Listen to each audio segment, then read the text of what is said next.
तो महिला आरक्षण से जुड़ा संविधान का 131वां संशोधन बिल कल सरकार लोकसभा में पास नहीं करा पाई। इसमें संसद की 543 सीटें बढ़ाकर 850 करने का प्रावधान था। लोकसभा में बिल पर 21 घंटे की चर्चा के बाद वोटिंग हुई। 528 सांसदों ने वोट डाले और इस दौरान पक्ष में 298, विपक्ष में 230 वोट पड़े। संशोधन बिल पास कराने के लिए 2/3 बहुमत की जरूरत थी। 528 का 2/3 352 होता है और इस तरह बिल 54 वोट से गिर गया।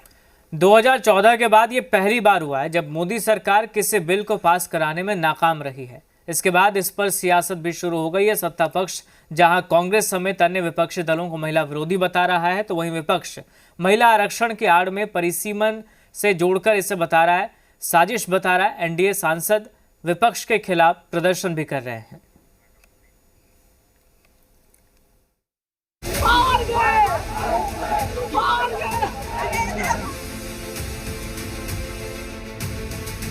ये महिला बिल नहीं है, ये हिंदुस्तान का राजनीतिक जो स्ट्रक्चर है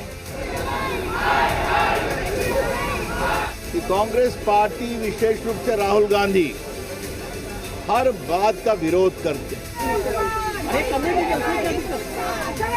कभी इससे सहमत नहीं हो सकते कि आप इस महिला आरक्षण को इस तरह से परसीमन से जोड़ें।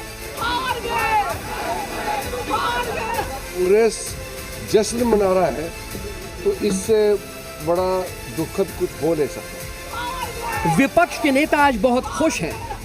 12 साल में पहली बार ऐसा हुआ है कि जब विपक्ष को इस तरह जश्न मनाने का मौका मिला है और संसद में मोदी सरकार कोई बिल पास नहीं करवा पाई। महिला आरक्षण से जुड़ा संविधान का 131वां संशोधन बिल लोकसभा में गिर गया। बिल पर 21 घंटे की चर्चा के बाद वोटिंग हुई और बिल के पक्ष में 298 जबकि विरोध में 230 वोट पड़े। बिल पास कराने के लिए 2/3 बहुमत की जरूरत थी, लेकिन बिल 54 वोट से गिर गया। बिल के गिरते ही विपक्ष के नेताओं ने जश्न मनाना शुरू कर दिया। एक तरफ संसद में विपक्ष के सांसद इसे मोदी सरकार की हार बता रहे थे और जमकर नारे लगा रहे थे, तो उधर तमिलनाडु में डीएमके ने पटाखे फोड़कर मिठाइयां बांटी। बिल के गिरते ही राहुल गांधी ने कहा, संशोधन विधेयक बिल गिर गया। उन्होंने महिलाओं के नाम पर संविधान को तोड़ने के लिए असंवैधानिक तरकीब का इस्तेमाल किया। भारत ने देख लिया, इंडिया ने रोक दिया। जय संविधान।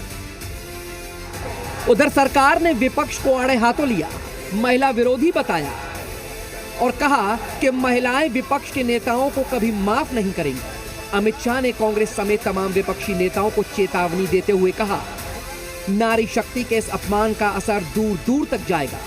उन्होंने कहा, विपक्ष को न केवल 2029 के लोकसभा चुनाव में बल्कि हर स्तर पर, हर चुनाव में और हर जगह महिलाओं के गुस्से का सामना करना पड़ेगा। संविधान पर आक्रमण था और इसको हमने हरा दिया, तो अच्छी बात है। महिला बिल नहीं है, ये हिंदुस्तान का राजनीतिक जो स्ट्रक्चर है, इलेक्टोरल स्ट्रक्चर है, उसको बदलने की कोशिश है। ये हमने रोक दिया है और मैं अभी कह रहा हूँ, प्रधानमंत्री से कह रहा हूँ, अगर आप महिला बिल चाहते हैं 2023 का महिला बिल निकालिए, उसको उसका इम्प्लीमेंटेशन आज से करिए और पूरा का पूरा ऑपोजिशन 100% आपको समर्थन देगा और महिला बिल हम इमीडिएट इम्प्लीमेंटेशन करा देंगे। महिलाओं को जो अधिकार देना था वो नहीं दे पाने से अगर कांग्रेस जश्न मना रहा है तो इससे बड़ा दुखद कुछ हो नहीं सकता है।